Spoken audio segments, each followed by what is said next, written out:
Hey everyone, and welcome back to Assassin's Creed Origins Discovery Tour. On this video, we're going to be doing the tour Cleopatra, Queen of Egypt. And this one is in the Alexandria category.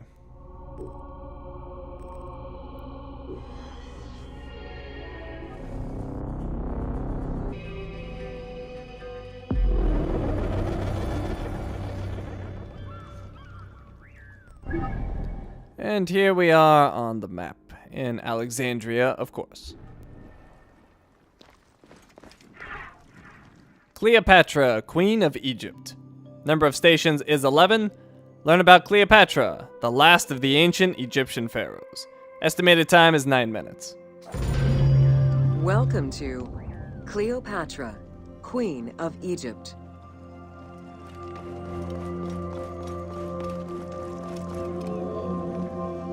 Cleopatra VII Theophilopator ascended the throne in 51 BCE at the age of 18. Though her early attempts to maintain power were often challenged, she eventually prevailed and became the sole ruler of Egypt. According to Plutarch, she was the only Ptolemaic pharaoh to speak the Egyptian language. Her intelligence, coupled with a good education and a great political mind, allowed her to make the alliances necessary to maintain the independence of Egypt while Rome was becoming a Mediterranean empire.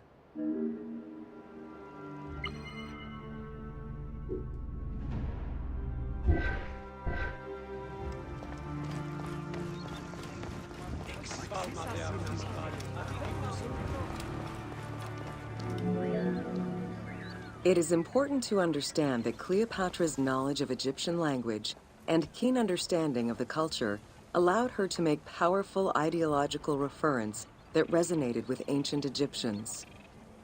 By associating herself with the goddess Isis, the divine mother, great of magic, and repository of divine essence, Cleopatra firmly established herself as the protector of the two lands and legitimized her place on the throne.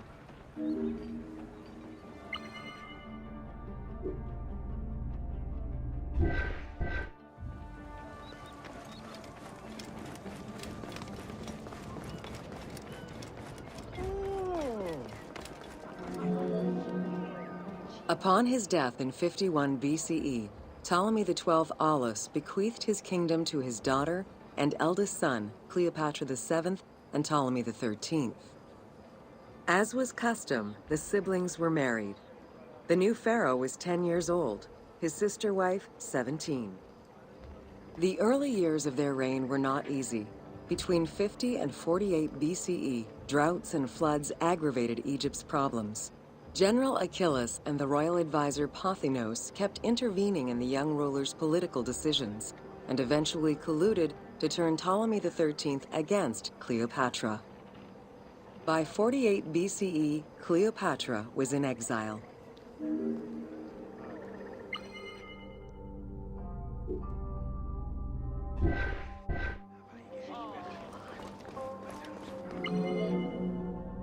During Cleopatra's exile, the Roman Empire was not without its own internal conflict. Caesar and Pompey were at war with one another, and after his defeat in 48 BCE, Pompey fled to Alexandria in the hope of finding refuge. This turned out to be an unwise decision. Listening to his advisors, Ptolemy XIII elected to have Pompey assassinated, his head kept as a gift, in the hopes of acquiring Caesar's favor. This gambit backfired. Instead of earning approval, the murder of a Roman greatly angered Caesar.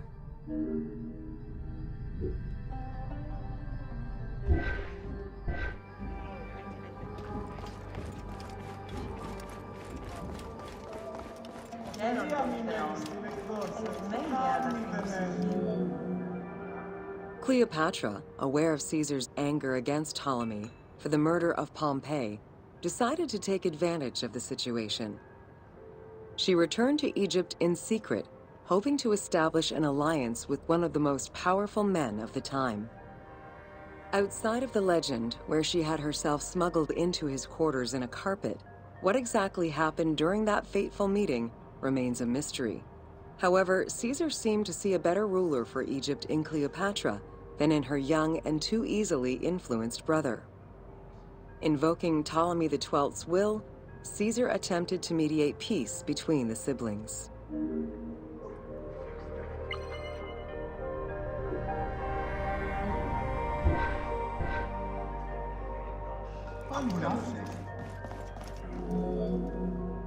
Ptolemy XIII was enraged by the turn of events, and his advisors were none too happy to see Cleopatra return. Urged on by General Achillas and Pothinos, the young pharaoh plotted against Caesar and Cleopatra, resulting in the Siege of Alexandria in 47 BCE. It was in March 47 BCE that Caesar defeated Ptolemy XIII's forces.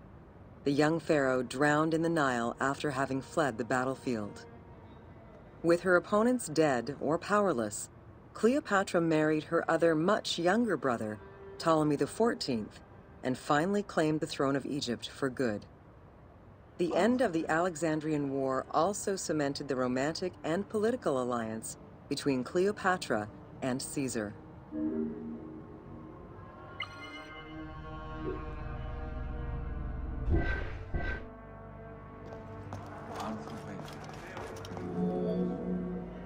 In June of 47 BCE, Cleopatra gave birth to a son, whom she called Caesarion. Caesar did not accept the boy as his heir, choosing instead his nephew Octavian. Nonetheless, on his return to Rome, Caesar invited the queen and her brother husband to stay in the city. Her presence still drew much disapproval from the Senate. Always a strategist, Caesar left 4 legions in Egypt, and a man he trusted to direct Egyptian affairs, giving him control of the wheat supplies essential to Rome. Cleopatra and her entourage remained in Rome until March 44 BCE, when Caesar was murdered.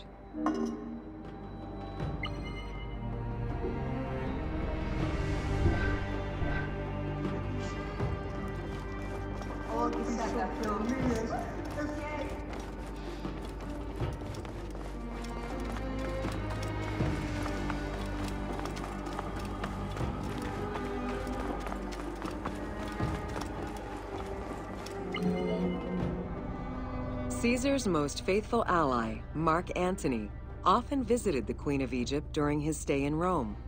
Unlike most, he recognized the legitimacy of Caesarion, the natural son of Caesar. Antony knew he would need the riches of Egypt in order to fight Octavian and claim the Roman Empire. Cleopatra, in return, saw a powerful ally.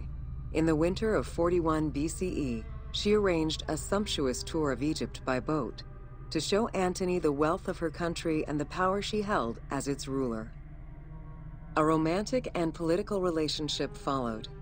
The Roman Senate was once again most displeased.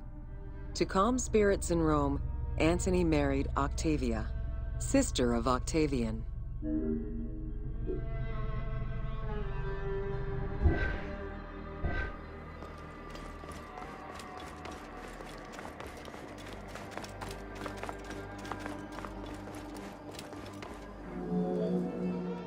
Despite his marriage to Octavia, Antony remained Cleopatra's lover, and she gave birth to their children.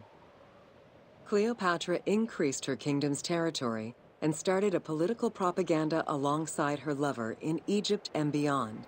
She hoped to create a Ptolemaic federal empire with Alexandria at its center. Antony eventually repudiated his Roman wife for the Egyptian queen, much to the dismay of the Roman elite.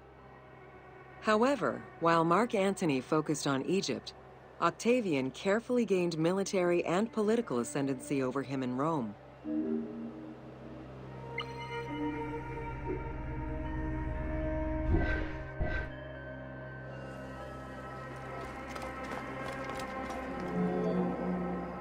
Octavian managed his own propaganda campaign and succeeded. The Roman people hated Mark Antony and Cleopatra. To avoid the censure still inherent in attacking a fellow Roman, Octavian simply declared war against Egypt. Rome's power still reigned supreme. The powerful Egyptian fleet, led by Cleopatra as well as Mark Antony's forces, were defeated in 31 BCE in Actium. Octavian arrived in Egypt in 30 BCE to formalize his victory.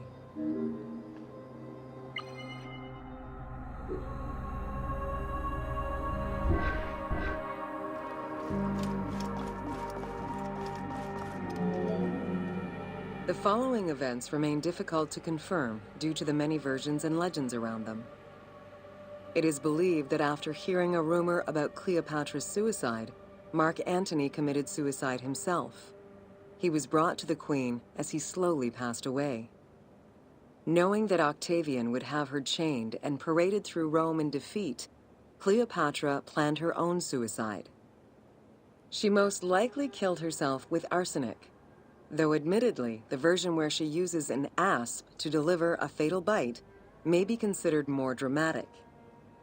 What happened to the body of Cleopatra is still a mystery.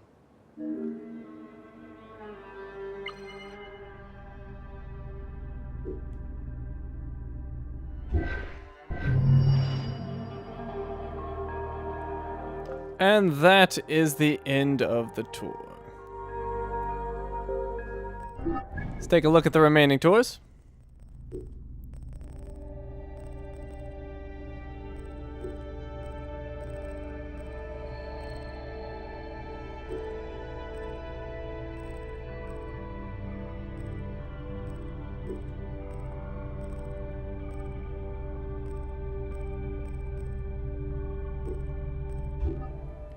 Alright, we're all done here. Thank you for watching, and I will see you next time.